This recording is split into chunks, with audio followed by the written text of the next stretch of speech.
નમસ્કાર, YNN ન્યૂઝમાં આપનું સ્વાગત છે। સમાચારમાં વાત કરીએ તો વડોદરા શહેરના યાકુતપુરા વિસ્તારમાં ફૂટવેર વેપારીના બંધ મકાનમાં થયેલી ઘરફોડ ચોરીનો ભેદ વડોદરા શહેર ક્રાઇમ બ્રાન્ચે ઉકેલી નાખ્યો છે।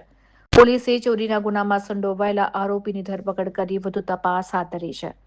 મળતી માહિતી મુજબ યાકુતપુરા વિસ્તારમાં રહેતા અને રાવપુરા ખાતે લંડન શૂ નામની ફૂટવેર દુકાન ધરાવતા વસીમ અહેમદ મકસૂદ અહેમદ મલિકે સિટી પોલીસ સ્ટેશનમાં ફરિયાદ નોંધાવી હતી।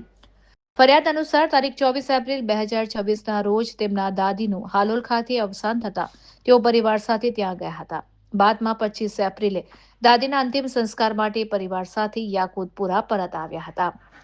અંતિમ વિધિ પૂર્ણ થયા બાદ બપોરે આશરે 12:30 તેઓએ મકાનનું તાળું મારીને ચાવી સામેવાળા અમીન સાહેબને સોંપી હાલોલ જવા નીકળ્યા હતા। ત્યારબાદ 27 એપ્રિલે તેઓ ઘરે પરત આવ્યા। જો કે 30 એપ્રિલે પરિવારના સભ્યો ઘરે આવતા તિજોરીની ચાવી ન મળતા કારીગર બોલાવી લોક તોડવામાં આવ્યો હતો। તિજોરી તપાસ કરતા તેમાં રાખેલા સોનાના દાગીના, રોકડ રકમ અને વિદેશી ચલણ મળી કુલ ₹4,14,000ની મત્તા ચોરી થઈ હોવાનું બહાર આવ્યું હતું। આ સમગ્ર મામલે સિટી પોલીસ અને ક્રાઇમ બ્રાન્ચની ટીમે ટૂંક સમયમાં જ સીસીટીવી ચેક કરીને ગણતરીના કલાકોમાં જ આરોપીને પકડી પાડવામાં આવ્યો હતો, જેને લઈને આરોપીને સ્થળ નિરીક્ષણ કરવા માટે લઈ આવવામાં આવ્યો છે। રિપોર્ટર રાહુલ રાજપૂત, વડોદરા।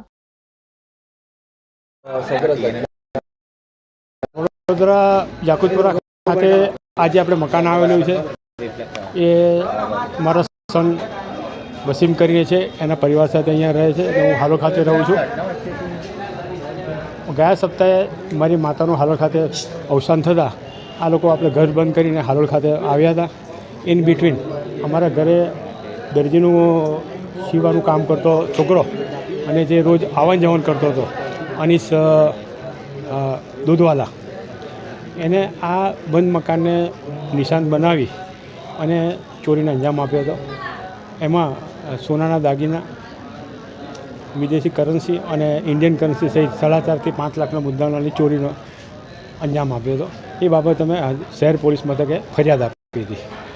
આ ચોરીની ઘટનામાં મહત્ત્વની ભૂમિકા શહેર ક્રાઇમ બ્રાન્ચે બી તપાસમાં જોડાઈ હતી ને એમને આ ગુનાનું ડિટેક્શન કરી અને આ જે આરોપી છે તેની પાસેથી ચોરીમાં ગયેલો તમામ મુદ્દામાલ સહિતનો રિકવર કર્યો છે અને આ ગુનાની તપાસ હાલ શહેર પોલીસ કરી રહી છે અને હાલ આ આરોપીને ઘટના સ્થળે લાવી રિકન્સ્ટ્રક્શન કરી અને વધુ પુરાવા મેળવવાની તજવીજ હાથ ધરી છે। આ ચોરીની ઘટનામાં ગણતરીના કલાકોની અંદર જ ફરિયાદ આપવાને તરત જ શહેર પોલીસ કમિશનરના આદેશને સૂચના મુજબ તરત જ આપણે તપાસમાં જોડાઈ અને એકદમ ટૂંક સમયની અંદર આ ચોરીના ગુનાનો ભેદ ઉકેલી એને એક આપણે વડોદરાના વેપારીઓ રહીશોનો વડોદરા શહેર પોલીસે મહત્ત્વનો વિશ્વાસ જીત્યો છે।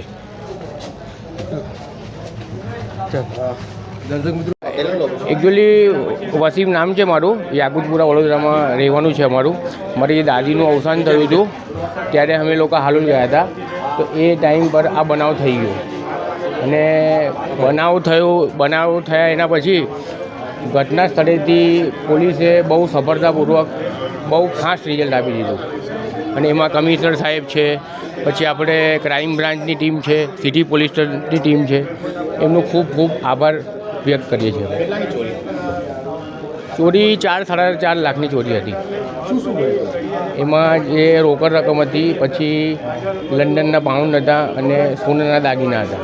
અત્યારે તસ્કર પકડાઈ ગયો છે, તસ્કર કયા વિસ્તારમાંથી પકડાયો, તમારો ઓળખીતો છે, શું છે એ? એકચ્યુઅલી એની ધરપકડ કરી છે ત્યાં મેમન કોલોનીના પાસેથી।